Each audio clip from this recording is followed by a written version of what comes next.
Hello everyone, and welcome back to another of my YouTube videos. So today I'm going to be modifying my Blaupunkt Frankfurt RCM 82 to accept an AUX input. You get the cable, which will round up everything. So I have a cable here, and it's got an AUX on it, and this plugs in to the back on the top slot just here. I'm not going to put it in for you, it's a bit hard to get out. So I've been mucking around with it, seeing if I can get it to work. I have broke one pin out, well, on purpose, but this pin was plugged in next to the yellow one just here. Number 3 originally. That was plugged into number 3 on top. Now, the problem with that, it didn't work from this radio. It didn't recognise this input there, or at least played with it. And that's because you had to modify this plug slightly. I've figured out what I need to do to modify it now, and I've still got to wait for the parts to come and little bits to do, but it's going to run into a different day. But if I plug it in like so, and then plug the power in, which I'll do in a minute, I'm going to quickly show you how to modify this, at least enough to work. Now, I'm not going to be able to play any music, probably due to the fact it's YouTube and it'll get copyrighted, but I should be able to play one of my other videos. Because that would be copyrighted. Well, actually, it is copyrighted to me, so I can play that without any trouble. Right, so I have my phone here. One of my videos ready to go. Now, do not copy how I've got my wiring here. Eventually, when I get all the proper connectors, which I should have coming soon, I have the proper ISO connectors, which will plug in and be secure. So that will be done properly on all of these, and I've got a new, I'm going to redo this plug anyway. I've got a new jack cable coming. This one is a bit, I don't think it's very good quality in this one, so I've ordered a new jack cable which I'm going to use instead. Right, so when this big, now please don't copy anything you see in this video yet. I've still got to get the proper ISO connectors, which are on the way. So as soon as I get the proper ISO connectors, I'll show you this how it should be properly. But how you see it now, please do not copy. This is quite, this is quite dangerous, and obviously the cables aren't connected properly, and they're just literally pushed into a gap to connect. So don't copy anything you see at this stage. Obviously it's not done properly, and well, if you do you copy it, it's completely at your own risk and not mine.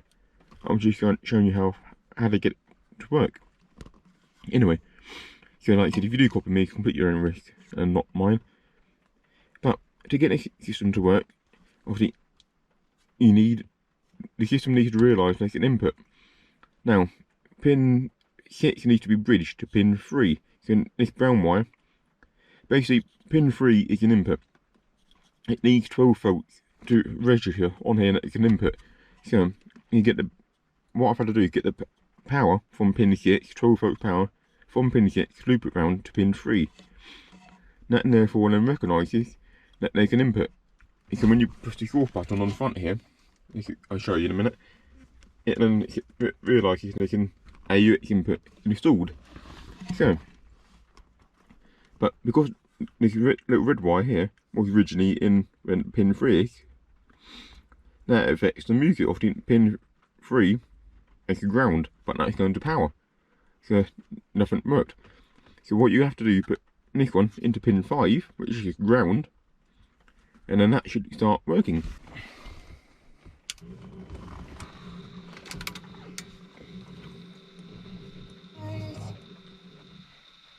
So we've got this set up here now. You see, if I press this off button, we go to radio or back to TR play. So it only goes through the 2 functions. But now, if I make sure this brown wire contacts the pins, it is quite hard because there's no actual connector. So let's just keep backing out.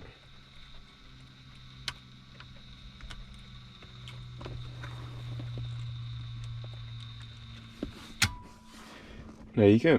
This display is a bit broken, so just bear with it. Put this back in.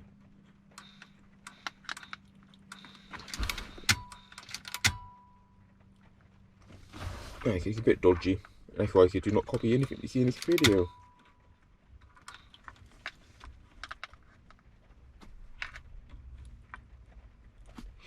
Right, so you see it now says AUX very badly, but that's what it's saying. So now if I play my video, like unlock my phone again. Right, play my video, and now I can turn it up. So see this red cable, or you can't see it, but of the AUX playing, it may sound a bit weird to you, but now if I connect that red cable, which is over on to ground, it starts working. Now when I play this song, that's a copyright free song on YouTube, so that's fine.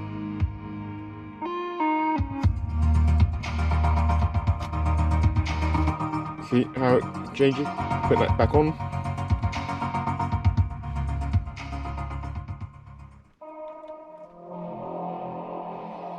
But yes, it took a while to figure out. But yes, you can put AUX.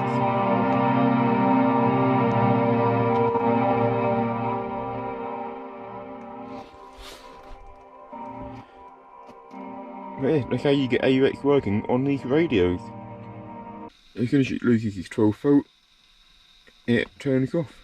No input now.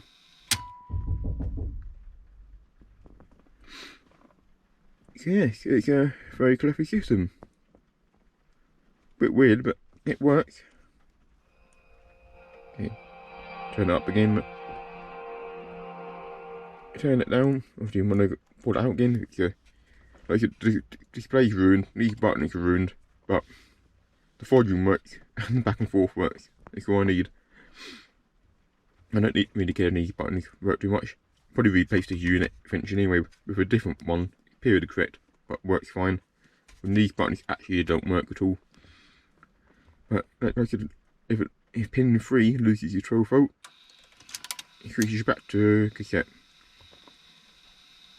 Plug it back in one more time. Now disengage the tape, but you push through source, go back to tape, radio, AUX, tape. Very, very clever system. Okay, so it's now a different day for me. Same video for you, but different day for me.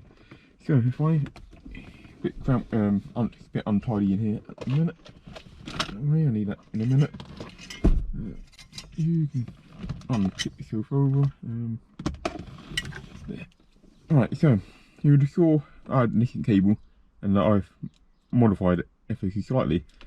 So what I'm going to be doing in today's video is re-modifying this cable, getting rid of this one, change that cable out completely for a better high quality cable, much thicker, and the cables, not only is the outer cable itself much thicker, but the actual inner cables are much thicker too. So this is going to be sacrificed and put on. In case anyone is wondering what this is, I went to my local shop, so I was able to get a stag cable from them. So, and it's like a proper professional low noise audio cable, which I think will be better for this application. So that's going to be used. I'm going to put in some RCA cables, because it has this tape deck has an output for an amplifier. So I'm going to use that as an output, getting these working on there as well. So I've received all the stuff I need now. So I've got the ISO connectors, ISO, and I'm just going to start crimping these up together. Then once they're all crimped together, I'm going to go for a solder line and make sure they stay put, pretty much. So most of this is going to be a time lapse, but I'll move you to a better location so you see a bit of what I'm doing. Okay, so I've moved you to totally better location, so hopefully you can see a bit better of what I'm doing.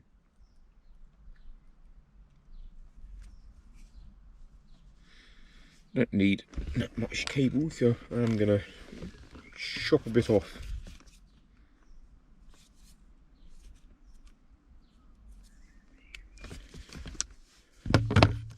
It's just the right amount, isn't it?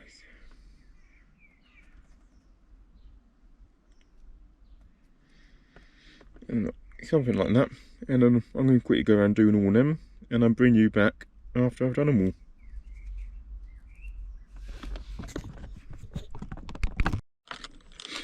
Okay, so all my connections are now perfect.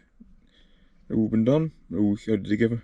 Just going to go over a bit of tape or heat shrink if I can find them actually, and just make sure the connections don't touch each other. One connection I can do now quickly, it's from pin 6 to pin 5.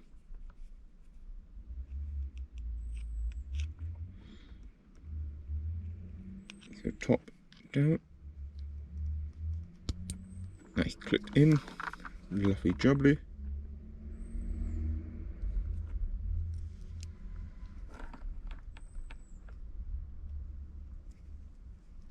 I probably should have put this one in at the same time because it's quite tight. Okay, and I'm finished tinkering. Now, it's not the most beautiful bit of work I've ever done. In fact, it's not that beautiful at all. And I will probably make a version 2 of this plug. Now, the thing about version 1 is normally, they tend not to be the prettiest of plugs. After you got to figure out how it's working and stuff, which is exactly what I've done here. And I'd love to have like heat shrink, but unfortunately, as I said before, I have run out of that. But I will obviously eventually get proper stuff again and do it properly. But for now, this is the finished product, and it does all work. If I show you here, obviously I'm behind you now, but you're in front, so you should be able to see. I wired up the preamp as well, or not. I wired up the amplifier as well, and it does work. I've plugged it into my 190. I've got just over here on 190, and I ran a cable from this to the subwoofer, and it worked perfectly. Very nice. So I've got a subwoofer potential as well if I want one in this car, which I don't know yet, but that's there, obviously ready to be used. Now, where these two fibre cables are here, they used to be joined together. But the problem I noticed with that, if you let them join permanently, again, I'm not sure if you use this radio or a different, or if, so I'm not sure if this radio is just being a bit funny or they're all going to be like that. But what I found when I left the power on, and when I left the AUX on, basically when these could bridge together, obviously I separated them out now, but when the wires are joined, so pin 5 and 3, when you turn the radio off and on, nothing would work. The tape wouldn't work, the radio wouldn't work, nothing would work. So I had to disconnect them, turn it off, disconnect them, plug it, turn it back on again, and then it will start working again. So what I've had to do, I've wired it up temporarily to a switch. I know there's a lot of cable here, but I've got a plan for what I need. So I'll cut the cable down eventually, do it properly when that finishes. And obviously you've got the AUX cable here. I've upgraded where is it here? So I've upgraded the cable to a stag cable. Very nice quality cable, very nice indeed. So that should do the job perfectly. So yeah, that all works. Looks a bit messy, but I'll probably end up doing a version 2, making it look a lot tidier, getting the proper heat shrink, and just, yeah, general beautification. Obviously this works fine, but in its current state, I wouldn't recommend copying me. So as I said earlier on in the video, please do not copy me or anything you see in this video, as I'm not a trained electrician, and I'm just merely doing this for entertainment purposes, as I want to get my car sounding nice and, well, have an AUX input. So now we've got that boring bit out of the way. Let's turn you around. Just plug this in, and so a bit stiff. You've got so many connections in it now, and we'll plug this in as well. That's all plugged in. That's all plugged in. Perfect. Rest that in there temporarily like that. So I can't actually let you listen to the tape. The tape is working, you can hear it. The tape is actually playing right now. But, so if I click on the source, you see that goes into the radio. Actually the screen is very bad, and obviously back on the tape. So obviously it's not recognising a AUX input. But if I go onto one of my videos here, alright, so my phone is now playing through the AUX cable. Unfortunately, you still can't hear anything at the minute. So if I then get this, you won't notice the display on the screen change. Ready? Now to AUX. So we're now powered up. If I do this, so you can actually hear it all working now. Which is initially playing from my phone, and it sounded pretty decent.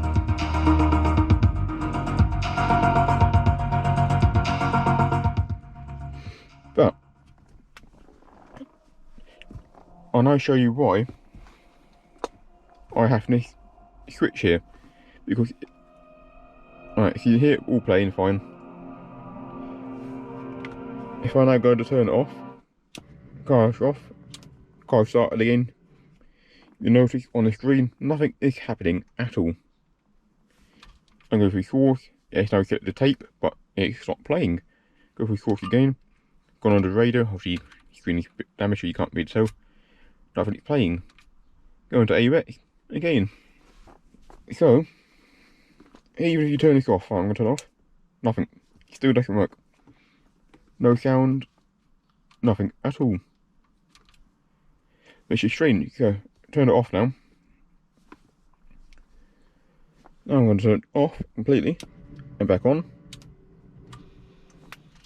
And now it works. Again, I can't show you that. Going to turn this on again.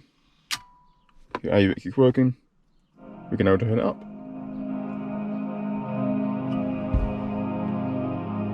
Okay, it works perfectly fine.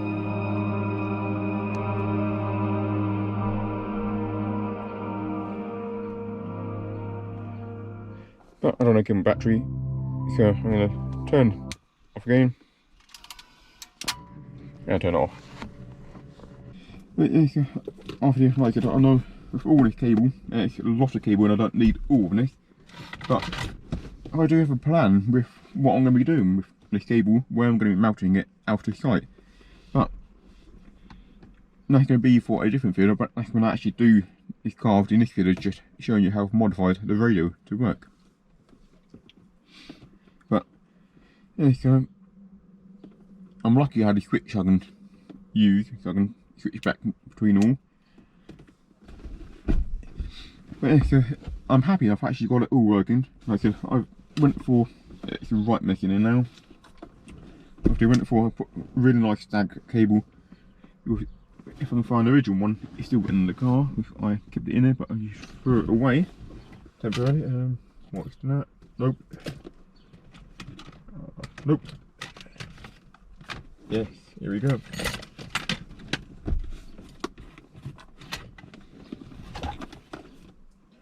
So obviously the cables on here are really thin, cheap, you know, it's not good quality. It's literally just the cheapest stuff I can find and throwing it together. So I mean, I would prefer a cable if it had three like this, as that makes this application a lot easier. The only problem with this cable, which is on the back, is the earth is wrapped around all these.